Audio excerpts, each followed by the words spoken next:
दोस्तों, मैं हूं हिमालय सिंह और आप देख रहे हैं भोजपुरी पब्लिक न्यूज़। और आज की इस वीडियो में हम बात करने वाले हैं भोजपुरी फिल्म बैरी से नुरवा के बारे में। इस फिल्म में स्टार कास्ट में है आदित्य ओझा, देव सिंह और काजल यादव। और इस फिल्म में ये फिल्म बहुत ही शानदार है। इस फिल्म का फर्स्ट लुक पोस्टर रिलीज कर दिया गया है और इस फिल्म का ट्रेलर का रिलीज डेट और टाइम भी कंफर्म हो गया है कि इस फिल्म का ट्रेलर आप लोगों के बीच कब आएगा। तो इस फिल्म में आप लोगों को पहली बार आदित्य ओझा और काजल यादव देखने को मिलेंगे और देव सिंह भी देखने को मिलेंगे। और इस फिल्म का ट्रेलर कल B4U भोजपुरी यूट्यूब चैनल पर देखने को मिलेगा, जिस फिल्म का नाम है बैरी से नुरवा।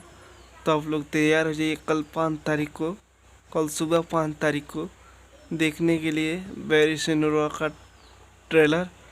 तो आप लोगों को बैरी से नुरवा का ट्रेलर का न्यूज़ कैसा लगा कमेंट करके बताइए।